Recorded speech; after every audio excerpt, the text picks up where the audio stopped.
அன்பே சிவம் மனமே குரு என்றுணர்த்திய குருவே போற்றி. எனக்குள் இறைவனை உணர வைத்த குருவே போற்றி.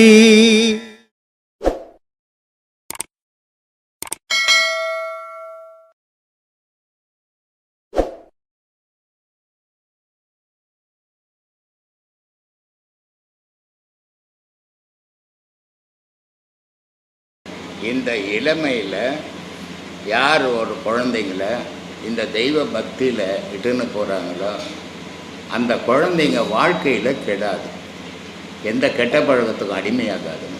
அது இறைவனுக்கு மட்டும்தான் அடிமையாகும்.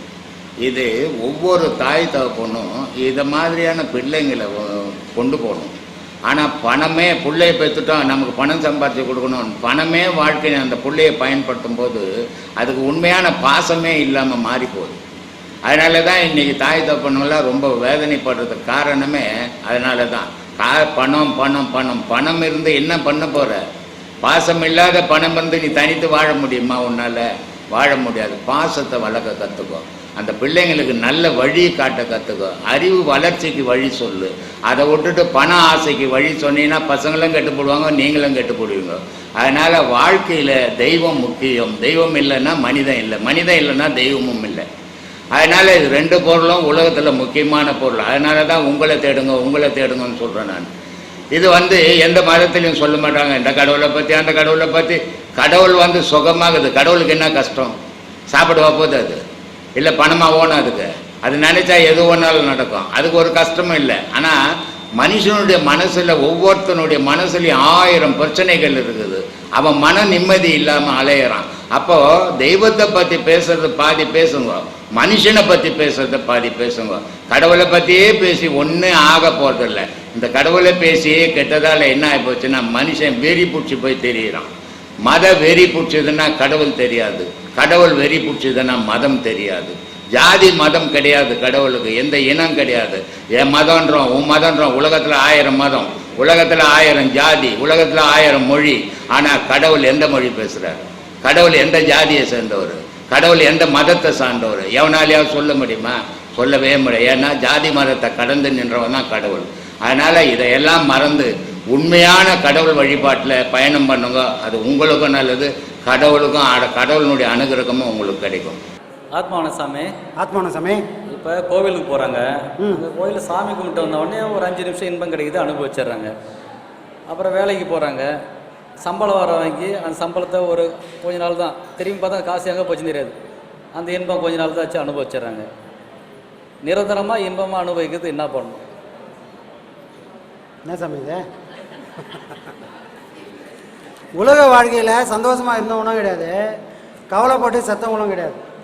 மாறி மாறி வரதான் இந்த உலகத்தோட நியதி. இது யாருக்கு அப்படின்னா புலன்கள் மட்டுமே மனசு மட்டுமே வாழக்கூடிய சராசரி மனுஷனுக்கு தான் இது பொருந்தும். புலன்களை கடந்து மனசை கடந்து யாரெல்லாம் போகிறாங்களோ அவங்களுக்கு இந்த வாழ்க்கை இல்லை. கோயிலுக்கு போனேன், அந்த சந்தோஷம் எவ்வளோ நேரம் நிற்கும்? அடுத்த வேலையை பார்க்குற வரைக்கும். அடுத்த வேலைக்கு போனால் கோயில் மறந்துடும். சம்பாதிச்சோம், பணம் வாங்குகிறோம், எவ்வளோ நிற்கும்? செலவு பண்ணுற வரைக்கும்.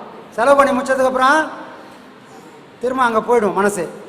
அடுத்த மாதம் என்ன பண்ணலாம் அப்படின்னு. அப்போ இது எதுவுமே நிரந்தரமான இன்பம் கிடையாது. ஏன்னா நிரந்தரமானதுக்கு யாரும் கற்றுக் கொடுக்கல, யாரும் அதை செய்ய ஆசையும் இல்லை. ஒரு தொழில் செய்கிறோம், மாதம் ஃபுல்லாக உழைச்சா ஓனர் சம்பளம் கொடுப்பாரு, அப்போ பலன் இருக்குதாங்க. நான் மாதம் ஃபுல்லாக வேலைக்கு போனோன்னா ஓனர் முதலாளி சம்பளம் கொடுப்பாரு, நல்லா உழைச்சா இன்சென்டிவும் கொடுப்பாரு. இது ஒரு ஓனர் பண்ணுவார். ஆனால் இங்கேயும் உழைக்கிறோம், முதலாளி யார்? இறைவன். ஆனால் அவர் மாதம் மாதம் இந்த மாதிரிலாம் கொடுக்க மாட்டார். இந்த ஒரு 30 நாளுக்கு ஒரு வாட்டி சம்பளமும் கொடுக்க மாட்டார், இன்சென்டிவ் கொடுக்க மாட்டார், வருஷம் வருஷம் போனஸும் கொடுக்க மாட்டார். அவர் என்ன பண்ணுவார்? கடைசி வரைக்கும் இவன் நிற்கிறானான்னு சோதனை தான் கொடுப்பார். ஆனால் உழைப்பு மட்டுமே நமக்கு சாஸ்வதம். நான் எதுக்கு பிறந்தேன், இதுதான் உண்மைன்னு முடிவு பண்ணிட்டு நான் அதே நோக்கமாக போனால் முடிவான இன்பம். அந்த இன்பத்தை யாரும் கொள்ளடிக்க முடியாது. அந்த இன்பம் எங்கேயும் செலவும் ஆகாது. அந்த இன்பமாகவே நான் ஆவேன். புரியுதுங்களா? அந்த இன்பம் வெளியே யாரும் கற்றுக் கொடுக்க முடியாது, வெளியே யாரும் உணர்த்தவும் முடியாது. ஏன்னா வெளியே அந்த இடம் இல்லை. வெளியே இருந்து வரக்கூடிய எல்லாத்துக்கும் ஒரு கால நேரம் இருக்கு. ஒரு சாப்பாடு சாப்பிட்றோம், சாப்பிட்ற வரைக்கும் அந்த ருசி தெரியுது, சாப்பிட்டு முடிகிற வரைக்கும் வயிறு ஃபுல்லாக இருக்குது. சாப்பிட்டு முடிஞ்சோன்னா அடுத்த வேலைக்கு தயாராகிடுது. அப்போ அதுக்கான காலம் எத்தனை மணி நேரம்? 2 இல்லை 3 மணி நேரம். திரும்ப வயிறு கேட்குது. அப்போ அந்த இன்பம் நிலையான இன்பம் இல்லை. சாப்பிட்ற வரைக்கும் அப்பா போதும்பா, இன்னும் அடுத்த 10 வருஷத்துக்கு நம்ம சாப்பிடாம நிறுத்துற மாதிரி ஒரு நினப்பு. ஆனால் அது எவ்வளோ நேரம் தாங்கும்?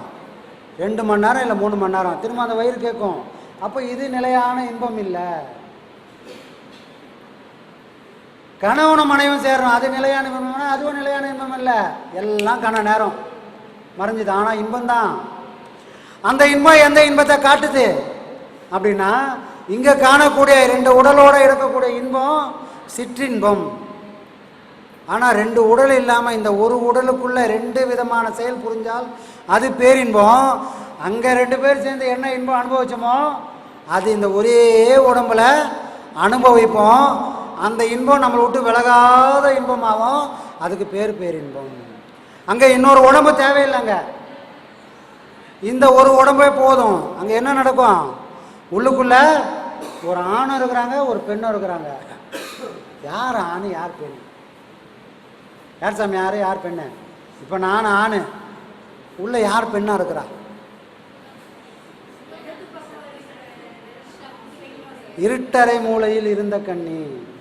அதனால தான் ஐயா சொல்வார், பிள்ளையாருக்கு இது வரைக்கும் இந்த உலகத்தில் எந்த மகானும் எவ்வளோ ஒரு மேதையும் சொல்லி கொடுக்காத ஒரு தத்துவம். பிள்ளையார் ஏன் அவருக்கு பேர் வந்தது அப்படின்னா, மூலாதாரத்தில் இருக்கும்போது அவருக்கு பேர் பிள்ளையார். இங்கே இருக்கிற பிள்ளை உச்சி சகசாரம் உச்சி ஏறிட்டார்னா அதே பிள்ளை தான் அங்கே அப்பனா மாறுறாரு. அதனால தான் அவருக்கு பிள்ளையார். புரியுதுங்களா?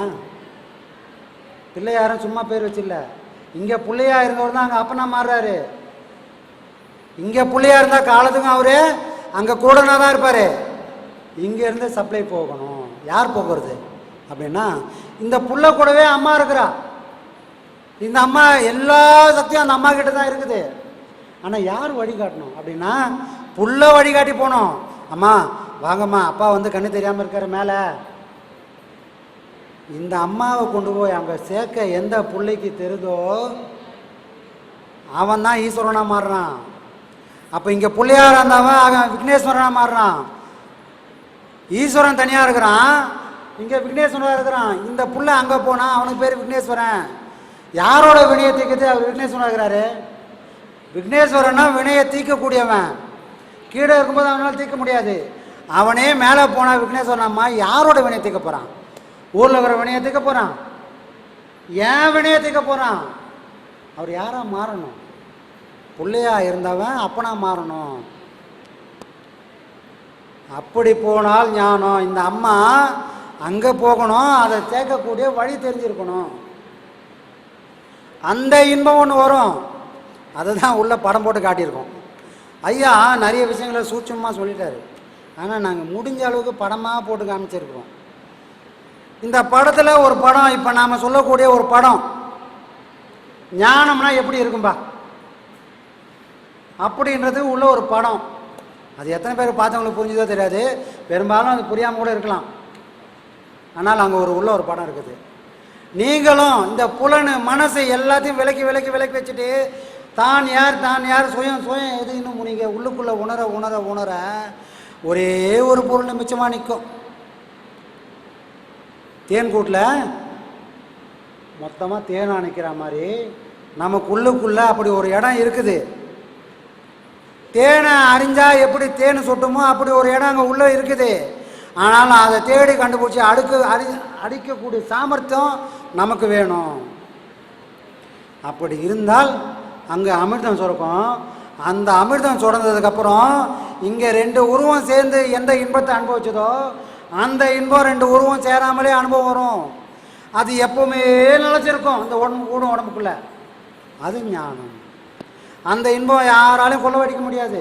அந்த இன்பம் யாரும் கொண்டு போக முடியாது. அந்த இன்பத்தை யாராலும் வாயாலையும் சொல்ல முடியாது. என்னிலே இருந்த ஒன்றை யான் அறிந்ததில்லையே, என்னிலே இருந்த ஒன்றை யான் அறிந்து கொண்ட பின், என்னிலே இருந்த ஒன்றை யாவர் காண வல்லீரோ, என்னிலே இருந்துணர்ந்து யான் உணர்ந்து கொண்டது.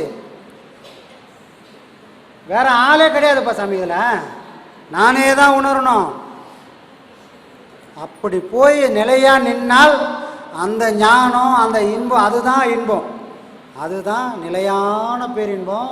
அந்த இன்பம் மட்டுமே இந்த உடம்புக்குள்ளேயே நம்மளால் அனுபவிக்க முடியும். அதுக்கு சாட்சியாக நம்ம ஐயா இருக்காரு. உங்களுக்கும் அந்த நிலையான இன்பம் வேணும். வந்து வந்து போகிற இன்பத்தில் மதி மயங்காதீங்க. ஆனால் வேறு வழி இல்லை. நாம் குடும்பம் இருக்குது, நம்ம ஒரு கணவன் மனைவின்ற ஒரு அமைப்புக்குள்ளே இருக்கிறோம்னா சில நேரத்தில் சில விஷயங்களை விட்டு கொடுக்குற மாதிரி இருக்கும். ஆனால் உங்கள் மனசை மட்டும் விட்டு கொடுத்துடாதீங்க. உடல் அளவில் நாம் ஏறலாம் இறங்கலாம், மனசளவில் ஏறவும் கூடாது இறங்கவும் கூடாது. ஒரே வரிசை, அன்றைக்கி எங்கே நின்னமோ அதே வரிசை தான். அதனால் இந்த உடலில் ஏறி இறங்குறத நீங்கள் ஒரு தப்பாவோ ஒரு இதுவாகவோ நினச்சிடாதீங்க. அதனால் உங்களுக்கு எந்த குறையும் இல்லை. ஏன்னா சில விஷயங்களை தவிர்க்க முடியாது. நான் புரிஞ்சுக்கிற அளவுக்கு என் பொண்டாட்டிக்கு புரியாது, என் பொண்டாட்டிக்கு புரிஞ்ச அளவுக்கு எனக்கு புரியாமல் இருக்கலாம். இப்படி தான் கணவன் மனைவியாக நம்ம வாழ்ந்து ஆகணும், வேறு வழி கிடையாது. அப்போ உடல் அளவுக்கு நான் நடக்கக்கூடிய சில விஷயங்களை நீங்கள் பெருசாக நினைக்கவே வேண்டாம், விட்டுட்டு போயிடலாம். ஆனால் காலம் நமக்கான பக்கம் வரும்போது இதெல்லாம் பெருசு இல்லைன்னு நானும் நினைப்பேன், என் கூட இருக்கிற என் கணவனோ மனைவியோ நினைக்கக்கூடிய காலம் இந்த பாடம் உருவாக்கி கொடுக்கும். அப்போ இதெல்லாம் 2 பேருமே வெறுத்துருவாங்க.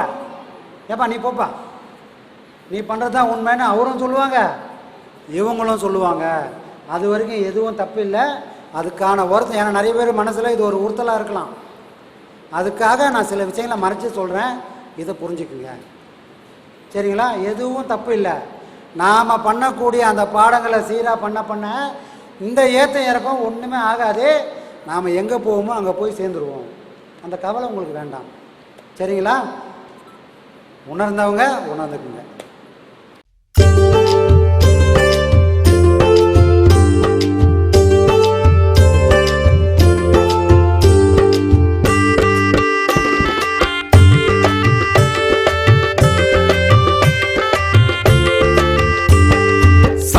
நம்ம நித்யானந்த சாமி சரணம் பாடு, சங்கடங்கள் தீர நம்ம சாமியத்தான் நாடு. சாமி நம்ம நித்யானந்த சாமி சரணம் பாடு, சங்கடங்கள் தீர நம்ம சாமியத்தான் நாடு. சண்முகனின் சந்நிதியே அவர் வசிக்கும் வீடு, சண்முகனின் சந்நிதியே அவர் வசிக்கும் வீடு. புன்னகைத்து அரவணைப்பார் சாமி பதம் நாடு. சாமி நம்ம நித்யானந்த சாமி சரணம் பாடு, சங்கடங்கள் தீர நம்ம சாமியத்தான் நாடு.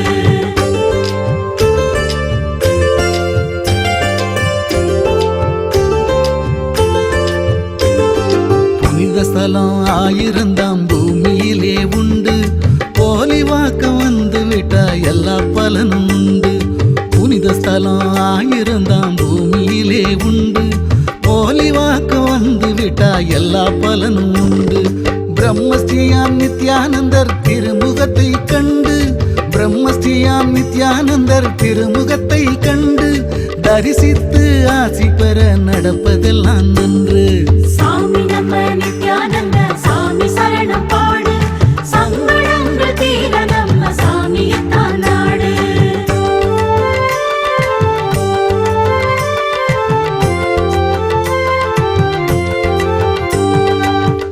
வாக்கும் சித்தரையே போற்றி பாடு நீயும், பொல்லாத எண்ணம் எல்லாம் பொசுங்கித்தானே மாயும். போலி வாக்கும் சித்தரையே போற்றி பாடு நீயும், பொல்லாத எண்ணம் எல்லாம் பொசுங்கித்தானே மாயும். உனக்கும் எனக்கும் எப்பவுமே உள்ளத்திலே காயம், உனக்கும் எனக்கும் எப்பவுமே உள்ளத்திலே காயம். சாமியாலே மனதில் உள்ள காயம் எல்லாம்